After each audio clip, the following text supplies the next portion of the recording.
Safety and fear.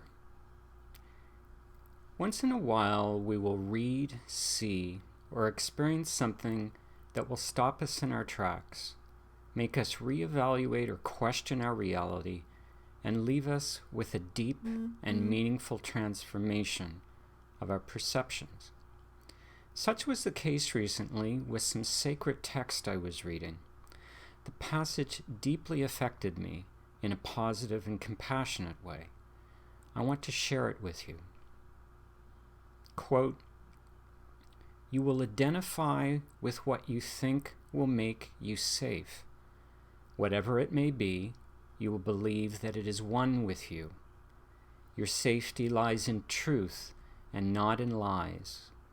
Love is your safety. Fear does not exist.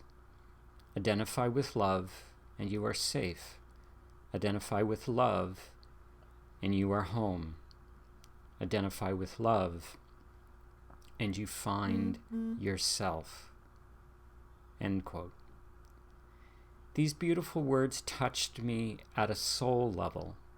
The concepts and lessons about fear and safety spoke to me vividly on this day.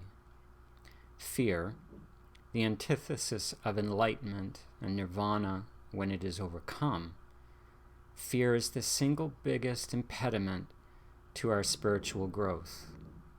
Entire businesses and industries exist and prosper because we are fearful. Insurance, healthcare, financial, entertainment, etc. Without fear, these industries may simply not be necessary or relevant. Fear is a debilitating emotion.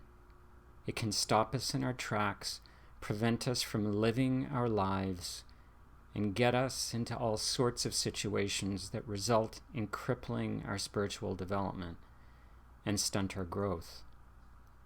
Eckhart Tolle, in his book, Practicing the Power of Now, Essential Teachings, Meditations, and Exercises from the Power of Now, explains it like this, quote, "The psychological condition of fear is divorced from any concrete and true immediate danger.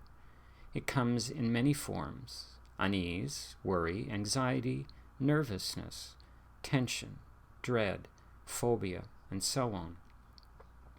This kind of psychological fear is always of something that might happen, not of something that is happening now." End quote. So what is fear? A Course in Miracles suggests, quote, "Fear is a symptom of your own deep sense of loss." End quote. Another explanation is that fear stands for false evidence appearing real. Think about what the acronym of fear is. False evidence appearing real. What we are seeing is something that is false. It does not really exist. It is an illusion. But it appears real because of evidence we perceive to be present. That is the illusionary part. We perceive there to be some evidence or fact creating our reality of fear, but it is an illusion. It was not until recently that I truly began to understand, which is an ongoing process, what the saying, quote, "You have nothing to fear but fear itself," end quote, really meant. Nothing can or will hurt us except our own fear. Nothing can deprive us of anything except ourselves. Nothing can even physically harm us, our spirit, because our spirit is not of this physical body form. All our fears come from false evidence appearing real. But how do we stop being fearful? It begins by becoming calm and centered, and continues with growing peace and happiness. Fearlessness shows and sows the seed of happiness, writes Elizabeth Lesser in her book, The New American Spirituality, A Seeker's Guide. She goes on to say, first comes a loosening of fear. From this relaxation comes a growing acceptance of life on its own terms. Then a sense of wonder awakens, one that is large enough to contain the many ups and downs that are natural of our physical, mental, and emotional makeups. All around us are the ingredients of happiness, but not perfection. Perfection is an idea. Imperfection is reality. Happiness within the field of imperfection is a promise of the spiritual quest. End quote. Enter safety, a place we arrive at when fear is absent. But it is a tenuous dance, this ballet of fear and safety. Often, it is what we think makes us safe that is the very essence and foundation of our fears. When I read the sacred text at the beginning of this passage, it helped me understand the basis for so much of the fear that exists in this time. But more importantly, it helped me have compassion for those souls that are lost in their illusion and feel safe by the very thing they fear. I've been ambitiously working on my fears over the past few years. I have come to accept and realize for me, and I speak only for myself, that financial and material wealth is a vast illusion and the foundation for so much that is feared in society today. Financial and material wealth is an illusion that is so entrenched in our global community and society that to begin to see financial and material wealth in another light is tremendously liberating.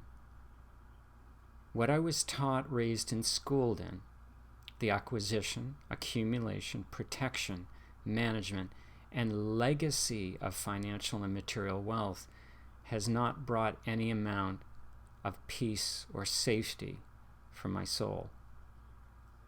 My safety has come from a growing sense of oneness with Spirit, with the Holy Mother Father, with God. My personal safety has come from an expanded knowing of the connectedness among every person, animal, and plant on this precious Mother Earth. Safety, as the sacred text above suggests, is the truth. It is love. The Brahma Kumaris have a wonderful and enlightening saying.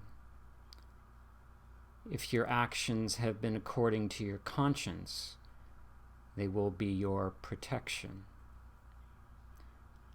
What is your conscience telling you? Are your actions aligned with your conscience? Are you living behavioral integrity? Because each and every one of us is a soul. Each and every one of us carries with us pure consciousness. This pure consciousness is the essence of our being. This essence of our being knows only love. I believe our primary purpose here in this place and time is to align ourselves with our pure consciousness. For in that alignment, we will experience the most remarkable homecoming there is. We will return to ourself.